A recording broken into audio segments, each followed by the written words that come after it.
What's going on, everybody, and welcome to the Other Side of the Firewall podcast, where we talk about the latest and greatest cybersecurity news, as well as we highlight those movers and shakers and glass ceiling breakers, those people of color who made it to the other side of the proverbial firewall. My name is Ryan Williams, and as always, I'm joined by Shannon Tynes. What's up? What's up? What's going on? So, welcome back to a normal episode, right? I have a bunch of interviews I'm still pushing out, but those take time to edit and what have you. So, the normal routine is that we do one episode of the other side of the firewall where we discuss three topics. So, or I should say, two topics and one discussion. And we run through those and then let you know a little bit behind the scenes of what we're doing in our off time. Continue to listen to us on WDJY 99.1 FM.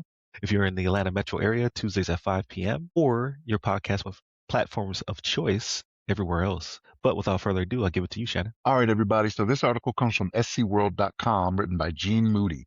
And the title of this one is The Case for Funding a Strong, The Case for Funding a Strong, Effective CISA, right? So CISA CISA, not CISA the singer, right? We like CISA the singer too, but still, this is what we're talking about. So for those that aren't tracking, right, which I wasn't tracking until I saw this article, is that there's a proposed $700 fiscal year cut for 2027 for CISA, right? We realize we're dealing with the government, right? And that doesn't seem like it's enough with all the billions and trillions of dollars that are being thrown around in this day and age. But 707 million is a lot to cut, right? So like we've already seen it when it comes to CISA, where they've had some cuts when it comes to the vulnerability database and where there were gaps, right? And there's gaps they're still recovering from where they had that little short time of, hey, we're not going to support this, right? And here's the thing. When it comes to cybersecurity in this day and age, right? Shared intelligence, shared best practices, consistent processes, things of that nature, that is vital in this day and age, right? And these are services that CISA provides, right? And not just for, the United States government, but for those mom and pop places that maybe don't have the budget to support cybersecurity. Because we see it all the time where, let me not say all the time, we see it a lot more than we should, where you have these smaller companies or organizations that become targets, right? Because they either don't spend the time doing what they need to do for cybersecurity or don't have the money to support cybersecurity like they need to. And this is where CISA comes in, right? There are services that they offer for free that you just have to go to them for. But if you're going to cut $707 million from the budget, what do you think is going to be the first thing to go, right? The things that don't benefit the most, right? Like if you're just offering a service, which again, that's what CISA does, right? Like they're not in the business of making money. And I say that about anything that supports the United States government. They're not in the business of making money. They're there to provide a service, right? But I can almost envision it being that I don't want to say low hanging fruit, but those things that offer the best services to the people that need it the most. That's what's going to take the hit, and that's what I don't want to see. Now things can change, right? Like this is a proposal for fiscal year 2027, right? So we have until 1 October of 2026, right? That's when the fiscal year starts to see whether or not the 707 million, that figure is going to be the same. And I hope it doesn't go up, right? It's one of those things where we need to realize that the money that goes into this does have a good effect, not just on CISA, but the nation as a whole. The weakest link when you when you start cutting funds from services like this, right? The weakest link is always what you have to worry about, right? So like they may think, oh, well, we're still gonna have money to kind of keep these things strong and still perform these services, and it's like that's good, but it's always the weakest link in the chain, right? That's always the vulnerability. You have to always worry about that. And $707 million is a lot to cut. But Ryan, what's your thoughts on? Yeah, I agree. And it's they're getting to the bone now, if they weren't already there, right? When it comes to funding. And I still really don't grasp the current beef with CISA, considering this administration built it, right? Like they're the ones who initially stood up CISA, and now, what is it, 8 years later, they're pretty much dismantling it, right? Keep shrinking it. Maybe they're trying to just consolidate and centralize our cybersecurity, maybe under intelligence or something like that. Like I don't know. Like it's a self-fulfilling prophecy, right? Like if you think that the organization is not being effective or allocating its resources and funds appropriately, but then you continue to siphon away those things, like it's going to fail at some point. And then that's my problem with it. Like I don't necessarily think that it's along party lines. I just don't believe that you stand up the organization and you don't either support it or restructure in a way that makes it more effective. And then maybe that's what they think they're doing right now, but like almost $1 billion coming out of it is only going to create more gaps because, like you said, they already have some because of the reduction in force that they had, as well as the lack of funding to begin with. So I don't see how they necessarily recover. They'll have to reprioritize efforts and things of that nature. But again, now you have to give up something when you take away people and money. So what are they going to have to give up?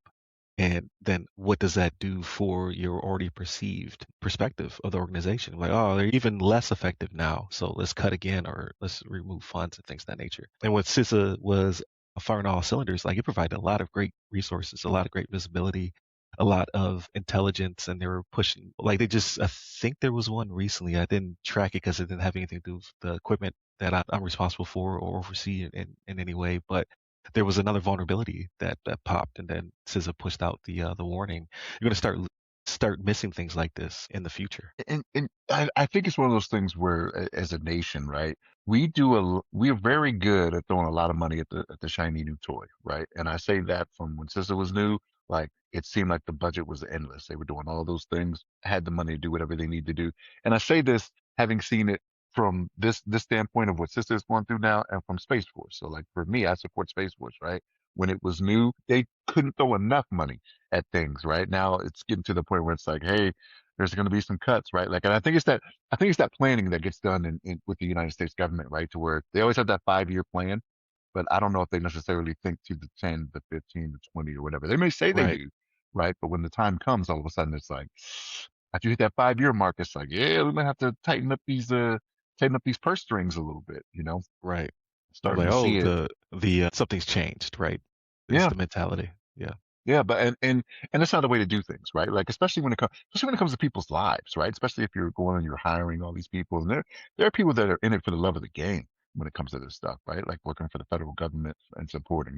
They're just that big a patriot, you know what I mean? Where I want to do right for my country type thing, right? Not that this is a red, white, and blue podcast. I'm not going down that road, but like we're talking cyber here, but people love it. So I don't know, man. It's a little disheartening. I hope the figure does not stay at 707 million. I hope it comes down. If it was zero, I'd be fine with that, right? If there was no budget cuts for CISA, I'd be right, fine with that. But it may not be realistic. I understand, like you said, almost a Billy. You know what I mean? right. That's a Which lot. is ridiculous. And I know sometimes that they hit you the projection first. They're like, hey, we want to cut 707 million. Now show us what the budget looks like if we do that, right? And then they rearrange some things and they're like, oh, okay, well, we're only going to cut 435 million or something like that. But A recently, lot. yeah, right, yeah, but still, like recently, they've been kind of sticking to it, even if it doesn't make sense. Like with the Doge stuff, like even though they're like, I don't know if we should cut this, I'm like, cut it and see what happens. Yeah, but look what happens though, right? Like we're seeing it now where they have to go back and either bring people back or bring Hmm. back something that they got rid of because they cut so much because they were trying to prove a point. And if that's what they're trying to do now, again, this is fiscal year 2027, right? So you have another, what is that? 5 months to get through this and figure it out on what needs to be cut. You know what I mean? And it amazes me, right? And I say this as a veteran. When I see the proposals for the DoD budget and what they want to up it to, I'm like, man, I don't know. Having been on the inside, I'm like, okay, we'll see. But yeah, this is wild to me. Yeah, so more to come, but it feels as though we have something to say about CISA like quarterly, right? They're making changes that rapidly, so we'll see what happens come summertime. But with that said, moving on to the next article, I'll give it to you, Shannon. All right, everybody. So this article comes from darkreading.com, written by Robert Lemos. And the title of this one is Industrial Controllers Still Vulnerable as Conflicts Move to Cyber. So this shouldn't come as a surprise to us, right? Like we've talked about this before when it comes to programmable logic controllers being targeted, which control things like your water treatment systems, your electric grid, things of that nature. They did some research on this, right? U.S. government warns programmable logic controllers are being targeted, and research turns up 179 vulnerable operational technology devices, so OT devices, right? So now to see this number, 179 devices, doesn't sound like a lot, right? But I can guarantee you this is not the whole picture, right? I can guarantee you this is only a sample size, and they even say it in the article. They talk about how we know it's more than this, right? But what was weird about this was that the devices being vulnerable, it's not like they got to the way this usually happens is you always get through to some type of, not, let me not say always, you mostly get through to some type of IoT device, right? Like we've done it on the show before. We've talked about it was the casino that got hacked because they came in through the was it aquarium thermostat or Yeah, it was the something like aquarium that thermostat. Yeah. that was not secure. It's like something so small that you don't think about that offers you conveniences. That's usually what happens is they get into those devices that don't have, updates that come as often as they should or things of that nature, and then they pivot to try to get to other things. This one they're saying, no, that's not what we're talking about here. We're talking about these devices themselves just having unauthenticated access, right? Like if you know pretty much the standard of how to access these devices, it's easy to do. You don't have to pivot from an IoT device or steal somebody's credentials or things of that nature, right? So that's a troubling thought, knowing and seeing that we have these threat actors that are going after, like I said, the water treatment plants, the power grids, even when it comes to, and I know we're not talking about that here, but like hospitals, things of that nature. Like we see that the smaller targets, the more vulnerable targets are are being targeted. I don't want, that sounds weird when I say it like that. Targeted, being targeted, but Right. yeah.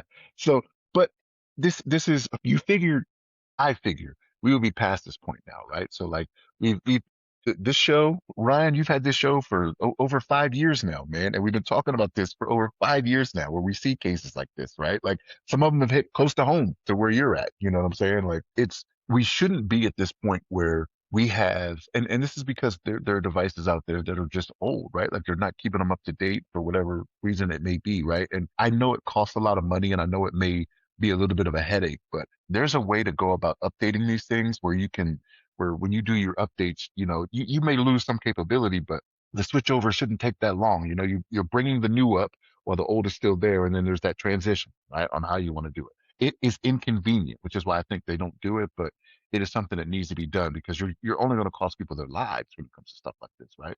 Like if people don't have the essentials, if they don't have their electricity, their water, you know what I mean, their gas, like people can seriously get hurt from this. Yeah. It having unauthenticated access to anything is a problem, especially when it comes to things of this nature, these industrial devices that can affect so many, right? Hate to see it. But Ryan, what's your thoughts on I well, my initial thought is they already knew, and they know exactly how many more devices are exposed to the web, right? Because even though these are not necessarily government entities, like and we always talk about that, like I feel like even though I am a red, white, and blue capitalist, right? I believe in business because I want to be a business owner myself, right? But when it comes to water, sewage, power, things of that nature, like I'm just like, man, I kind of wish they were off federal systems under federal control because then they could be standardized and they could be closed, right? Like the government. You could just say you will do, as opposed to these entities being privately owned. And then, there's a budget involved. There's a bottom line. There's shareholders. So they have to balance between being secure and raising profits. And I can almost guarantee that whenever they have whatever framework they're under, right, like I 27001 or so on and so forth, they receive an external and internal pen test. And they already know how many devices are exposed, and then they go through either they coordinate to say like how can we fix this and how much will it cost, or they're like, do we have a person who can do this, going through and deciding whether to patch these systems or not based upon some kind of uh, driver, like whether it be budget or so on and so forth. There's no way they didn't know these were exposed to the interwebs because they have some kind of framework that they're governed by that would have determined this a long time ago. So it's not a surprise for them. They just have not acted because of some. it? It definitely was a surprise to them because we've seen the stories, right? Like they are being attacked. They are Mhm. being, they're being treated as targets. You know what I mean? Especially right now, what's going on in the world, right? And they mention it in the article about all the different threat actors that are out there, the nation states, I should say, that are out there. And it's not necessarily, it doesn't necessarily have to be nation states too. That's another thing they mention is that it doesn't have to be Yeah, just be some dude in his basement. right. Like just wanting to see what they can do, right? And with the prevalence of AI, you know what I mean? Message foreshadowing. No, with the prevalence of that, like it's just a matter of time before like people that have no real experience can do things that are just so overly dangerous, and that may not be their intention, right? It's like insider threats. Like when you hear insider threat, you always think it's always of the malicious variety, right? But that's not always the case. You could be an accidental insider threat. right? Like you can do something. Being an insider threat just means you have access to something that not everybody has access to. But even though you're not doing it intentionally, the process of you doing something to cause harm, it can be accidental, right? It doesn't necessarily have to be malicious. You don't necessarily have are having to be blackmailed. That's just how the game works, right? So this is a wild one, man. 79 devices, again, I get it, right? But then when you think about it, like there are not a million bajillion, you know what I mean, systems, industrial systems out there, Right. you know what I mean, because they service large areas, right? So like the power grid for, however much they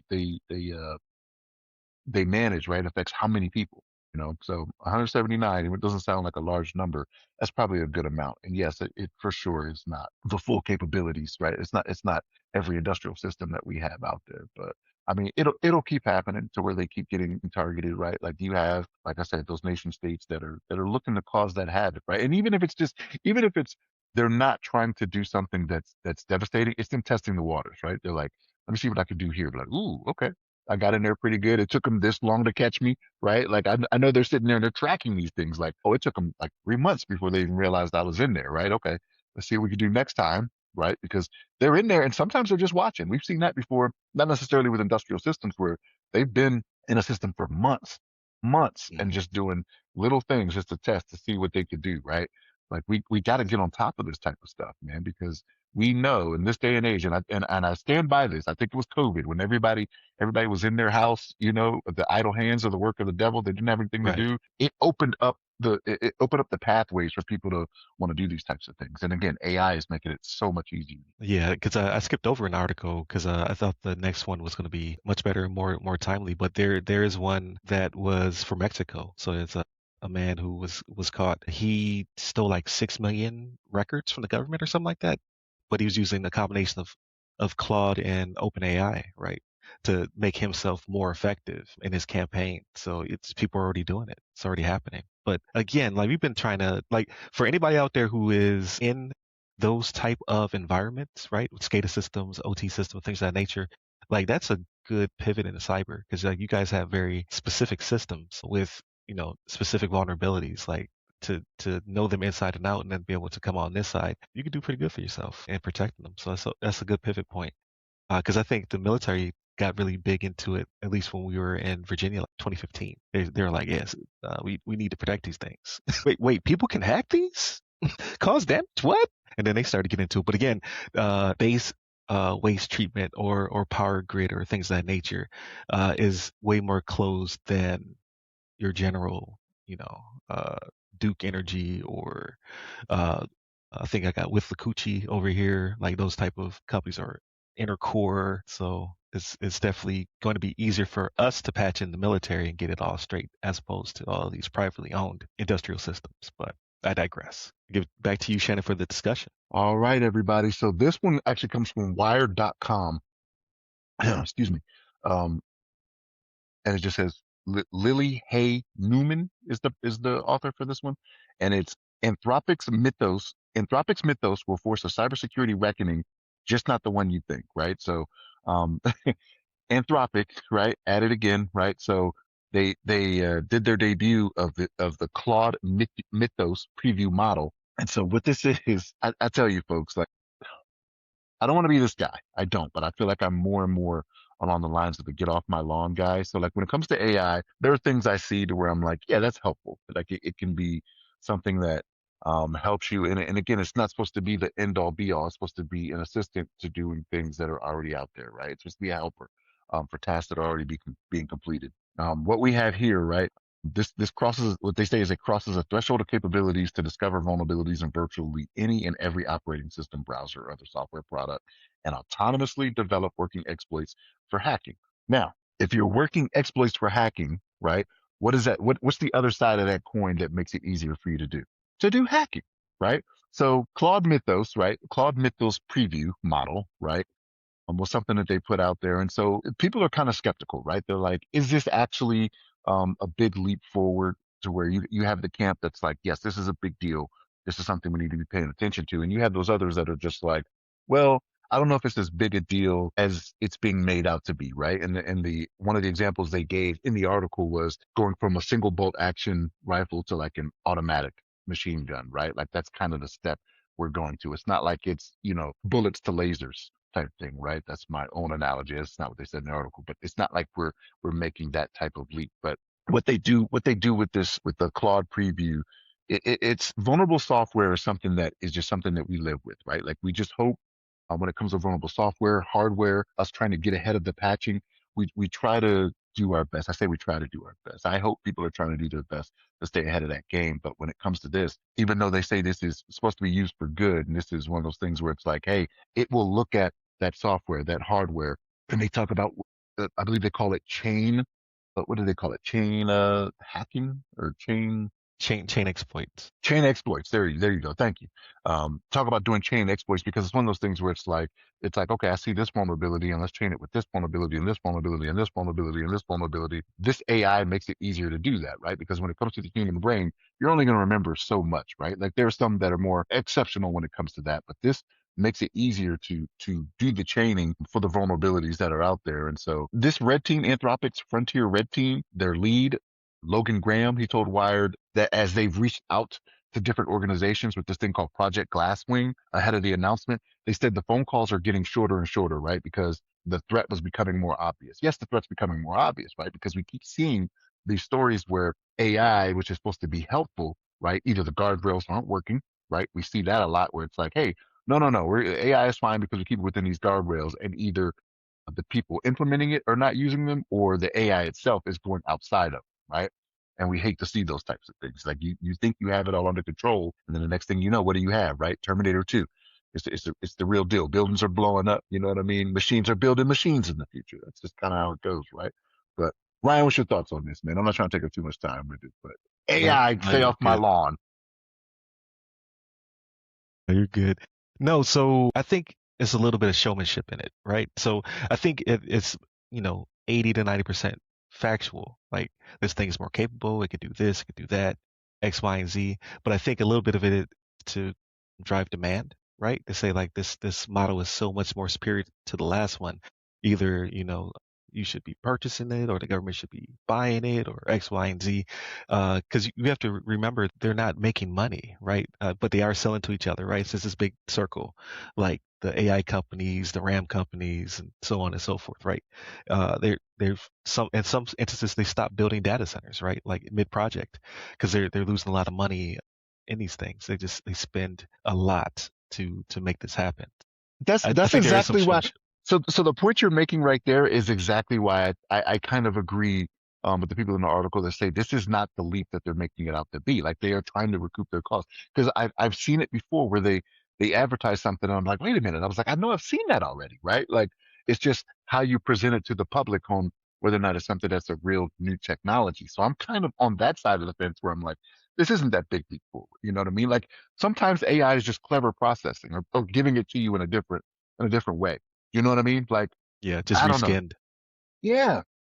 Yeah, so I don't feel as it's like it's already a threat. So I don't feel like this is that much more of a threat versus the current landscape. Like I said, we skipped over the article in Mexico about Mexico with the guy who used two different AI systems to help him breach the government system, still like 6 million records before he was caught. So they're already very capable of doing the exploit chaining and things of that nature if you can get around the guardrails, which certain instances, like an older unpatched version of some of these systems, don't have very good guardrails. So I think so.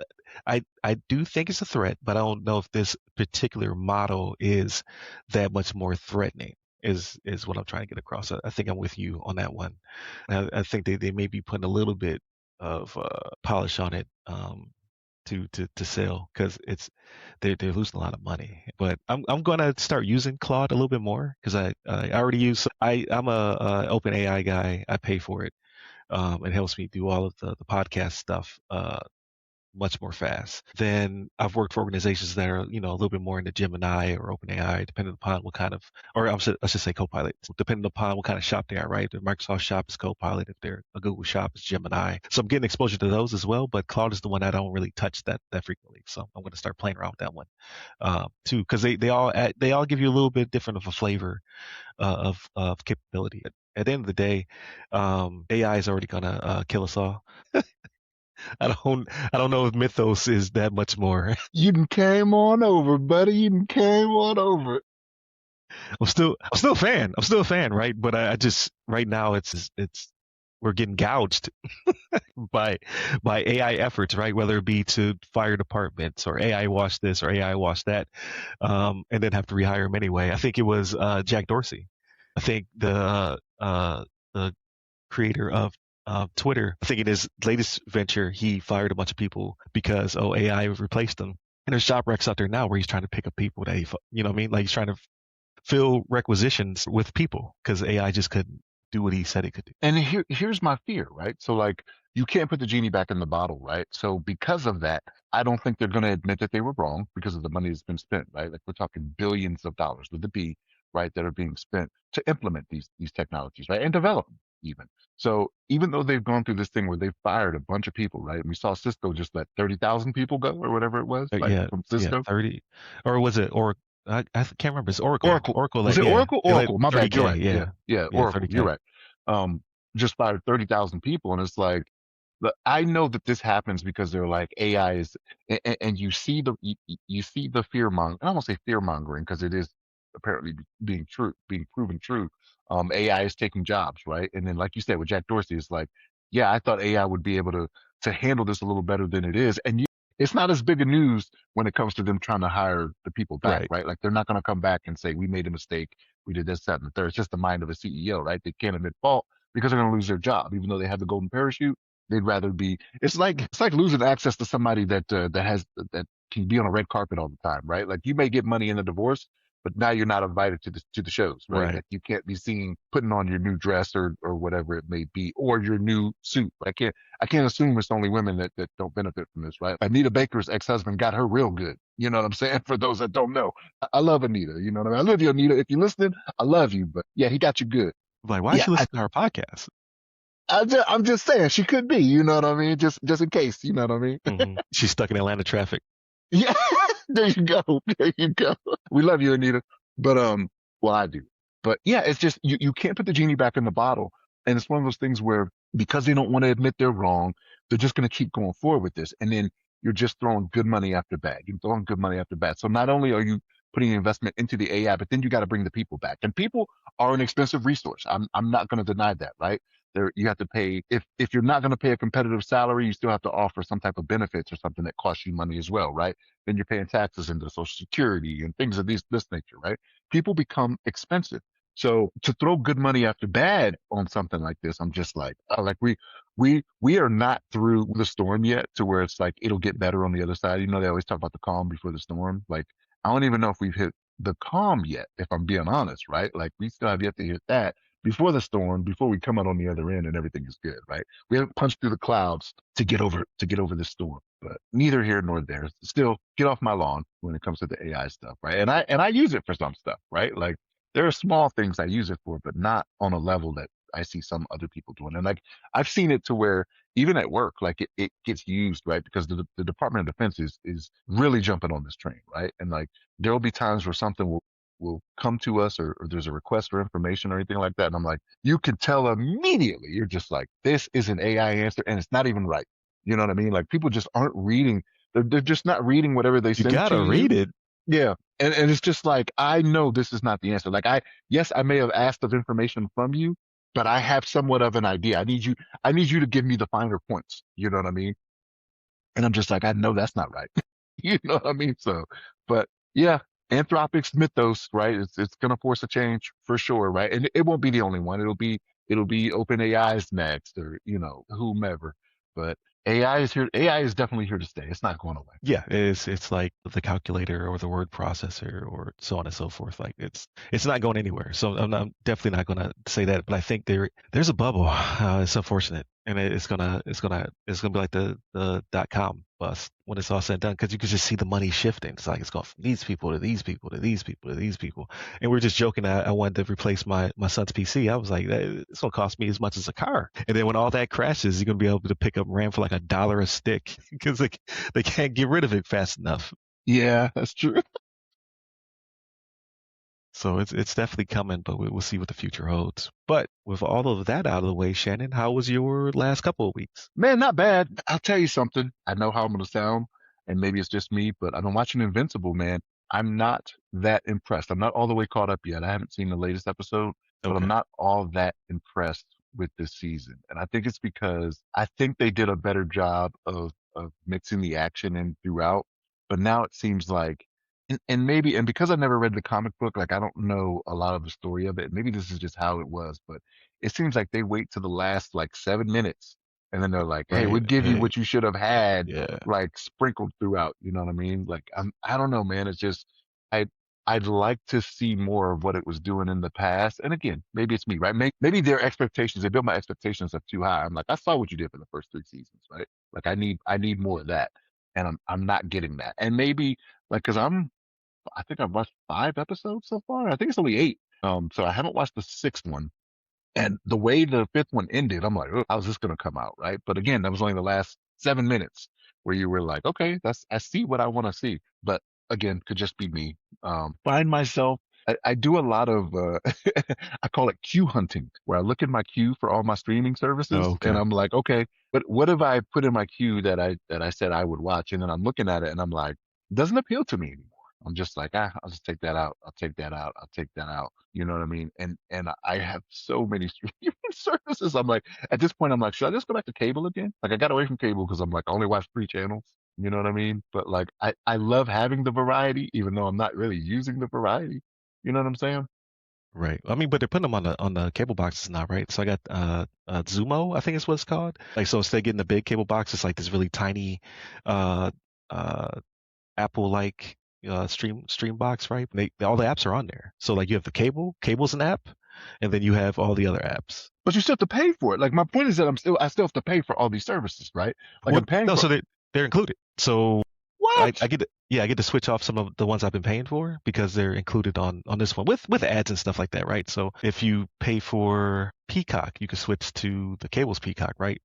But then you might get like 180-second ad at the beginning of the show or something like that. So it's included in the price of cable is what I'm trying to say, as opposed to individually doing it. See, I already do that though. Like when they were like, you had these services where they're like, oh, I love streaming because I don't have to deal with the ads, and then every single one of them it seems has ads now.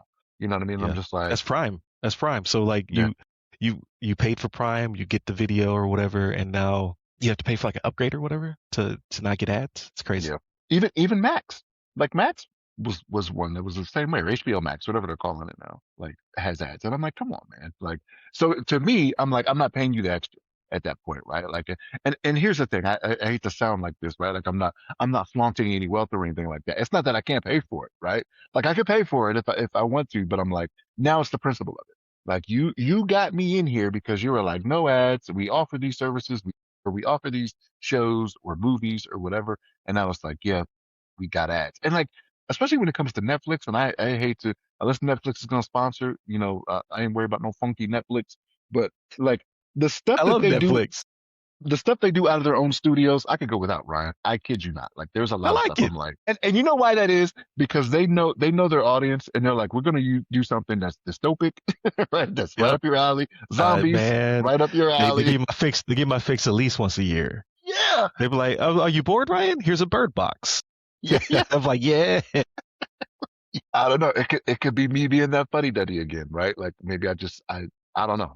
I don't get down. And there's stuff I have on in my queue in Netflix that I'm like, and I think it's because they made me wait so long too. Like I think I'm sick of getting that cliffhanger, and they're just like, all right, wait till the next season, and then the next season doesn't come Yeah, as quick as it used to. You know what I mean? Now I've waited a year and a half. I'm like, okay, now I would have to go back and watch what I saw previously because the recap is only 90 seconds, right? And I'm like, I don't need this. You know what I mean? Like, so yeah. I'm That's just, that is a big problem. Like yeah, The Last of Us. I got my wife into watching The Last of Us. It's like 2 years between seasons, right? yeah. Like it's crazy. Come on, man. It's just wild. But yeah, I find myself just flipping through my queue hunting. Watch Abbott Elementary with the wife still.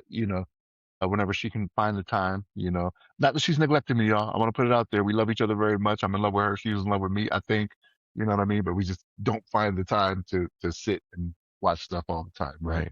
Right. Speaking of Abbott Elementary, did you fall for the April Fool's joke? because you're not really on social media like that. So the actress that plays the principal, she put a post, social media post saying that her and the production were parting ways. And she was thanking her fans and yada yada yada. And it was only up there for a couple hours, but it really freaked people out. And she was like, April Fools. And she's good. She's good on the show, man. But no, I didn't. Again, I'm not on social media. I didn't hear it, right? Like, so, nah. But here's the thing. Anything, when I know April Fools is coming up, I don't think anything that's happening that day is real. So, just what it is. But that's it for me for the last couple of weeks, man. How about you? How's it been? Pretty good, man. I'm caught up on Invincible, The Pit. There's another show. Pitt's It'll another come one. back. The Pitt's another. I'm sorry to interrupt. Pitt's another one. I haven't watched the last two episodes this season. I'm not really that thrilled with. Like, Yeah, I think. Well, I'll let you get caught up, and then I like to hear your thoughts on the show because I think there's one more episode left, and it's building up to something different. So it's interesting, right? Like I wonder what they're gonna do for the next season. But the good thing about that though is that they are the way that they ramped up their production. They said that there won't be a big gap between the two, so they'll actually come out like it's supposed to, as opposed to and the way they shoot is different too. Like all that is like that's a real set that they built. It's not like a room and then another room. It's like that floor and all those rooms are built in a way where they can literally film around where the camera's following doctors around and stuff like that. it is single shot. Now that you say that, I do think about it. It is single shot because they'll go behind the doctor and then walk into the room and then walk out. Yeah. Yeah, because I was watching behind the scenes on lighting for some reason. I don't know. I get bored on YouTube, and they're saying that the lighting is practical because you can't have right like they can't remove the ceiling and it still look like a hospital. So like they have to use the real lighting and they have to adjust it a certain way, so that way it still looks realistic, but it also lights the person appropriately. So there's a lot of things there's a lot of obstacles because of the way that they built the set to make it look realistic. So I was like, oh, that's pretty cool. But I say all to say that they will be coming back on time. So that's awesome. As opposed to most of my shows are like, yeah, we'll be back in 18 months or we'll be back in, 2 years. Like, geez, you should already be writing. What were you doing? Look, I'm paying more money to not have ads. Like, how are they not paying you? Mm, You know what I mean? Like, what is my money going to if I pay more for that? right. Yeah, just enjoying that. I had to recoup from some travel. I haven't traveled in a long time, but I had an amazing time at the Minorities of Cyber Security annual conference. It was the fourth annual conference. It was in Dallas, so I flew one leg. It was great. So it's like 3 hours, 3 hour flight from Tampa to Dallas Fort Worth, and then the hotel was like right down the street. So it wasn't a lot of travel. I'm just not used to traveling anymore. I haven't traveled in a couple of years, but it was a great time. I got to meet a lot of people I had on the podcast, like Aisha and Alan in real life. So that was amazing. Mary, obviously the host of the event because she's the CEO and founder of Minorities in Cyber. So it was great. I got to speak on two panels. I got to sit in on several other panels. Got to meet a bunch of new people. Right, I had my little dot card, like moving and grooving. Like, hey, let's be friends, let's connect, yada yada yada. So it was really worth the time and effort, and I think I got to answer a lot of really good questions while I was on the panel. You don't forget about the little people, when you get up there, Ryan. Don't forget about us, man. Don't forget about us. Not happening. The only person I did not get to see was Romeo because I came in mid conference and he had already done a couple days and he left. So, like I told you, Shannon, he might be AI. He might not exist. Every time we're supposed to meet, he's not there, or I'm not there. I might be AI. I don't know. Pretty sure I met him. Like, it's been years. We were stationed together for years, so I'm pretty sure he's real. But this could be the Matrix, right? Like, I could be in Could a be. simulation. Could be. But no, it was real cool. Like I had a really good time. So I hope to do more of that. So there is an upcoming B-Sides Tampa that I will be on a panel on as well. So I can't wait to go down there and meet a bunch of other people that I've had on the podcast who will be in the local area as well. So it's been a good year so far. It's only a quarter of the way through, so I definitely can't complain. Not really You playing any you games. you pushing 33% of the way through, man. You passed a quarter. You getting up Yeah, there. it is. Yeah, We're pushing through. And time is flying, man. It's just how it is. Like when your parents used to say it when you were younger, you didn't you didn't believe it, but it's a real yeah. thing. As you were extremely bored, you were like, Yeah. everything takes too long. And now, man, listen, like, wasn't it just January? Like, it's crazy. Time definitely does fly. Um, yeah, I didn't really play any games. I've been trying to like. There's a game called Pragmata coming out on the 17th. So it's a Capcom game. There's a demo out. You might like it, Shannon. It's action oriented. I'll send you the details so you can play it's a short demo, but it definitely gives you a good taste of what it's like.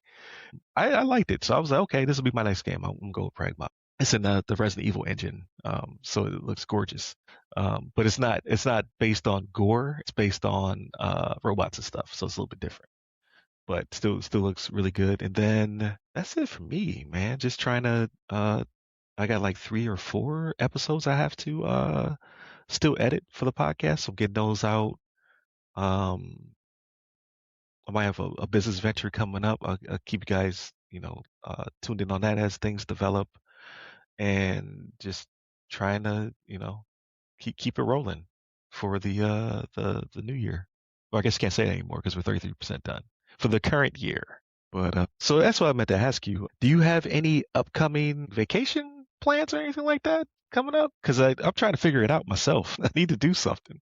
When I went ahead and hurt myself, it kind of delayed some stuff we were gonna do. We But were gonna do yeah, some traveling, but yeah, no, I don't think so. I think it's one of those things where we might have to skip out this year. It was, I know I told you, and I'm pretty sure I told you, like we got the floors done in the house. Like every summer, it seems like we always do a project for the look real house. nice. Look Yeah, real yeah. nice. And look, the wife, I think because we're not going on a vacation now, she's like, hey, I want to change some other stuff up. Like all of a sudden, I Oh, think okay, yeah. she tells me stuff like she told it to me before. And I'm like, man, I gotta start recording in my house, man. Cause like, I don't know. Like she was like, we talked about this. I'm like, she does a good job of whenever it's time to lay down, like all of a sudden she'll throw some stuff in there and she'll be like, you don't remember because you were falling asleep. I'm like, well, stop telling me when I was falling asleep.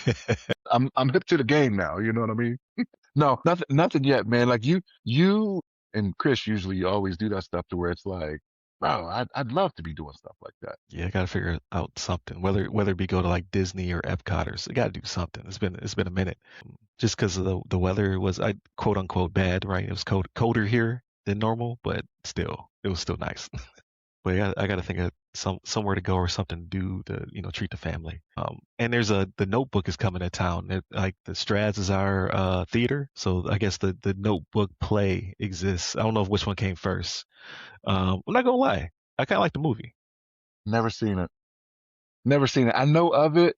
Like even when you just said it, I was like, you're not talking about the movie with the memory thing, are you? Like, but Yeah, okay. yep, exactly, yep. So I know the play is coming, so I might try to get some tickets for the wife, surprise her. Like, oh, get to the Notebook. Is she a big fan? She really liked the movie. Yeah, and then we're trying to do a lot more plays. So like she took my daughter to Hamilton. She went with her friends to go see Wicked or not Wicked, The Wiz. So she went with her friends to see The Wiz. Came to town. Um, and we went to a couple comedies or whatever at the Straz. But yeah, I like to take her to go see a play. So I'll take her to see the Notebook. Depending upon if there's still good seats, because the Straz is it's deceptively humongous. So you could be in the balcony, right? Like people on the stage look real tiny from back there. So if I get some good seats, then I'll definitely scoop some up. But yeah, man, that's it for me. Next week, nothing in particular. So hopefully the cybersecurity news continues to come our way, but not the bad stuff, right? I want to talk about any bad stuff. But so we'll keep that rolling, and then everybody remember to pick up the book. So the other side of the firewall.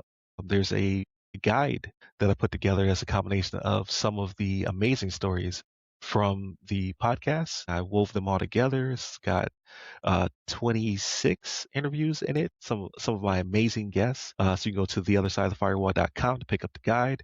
You can go to my personal branded page, RyanWilliamsSenior.com, to see all my projects and all that cool stuff. And then you can look through our services at ramcyber.io as well if you're looking for any cybersecurity consulting or assessments. But yeah, that pretty much covers it. So definitely continue to check us out on WDJY 99.1 FM in the Atlanta metro area or your podcast platform of choice. And we are now on video, not only on YouTube, but also Spotify because they made it easy. So now we're on there as well. But yeah, continue to check us out. Stay safe, stay secure.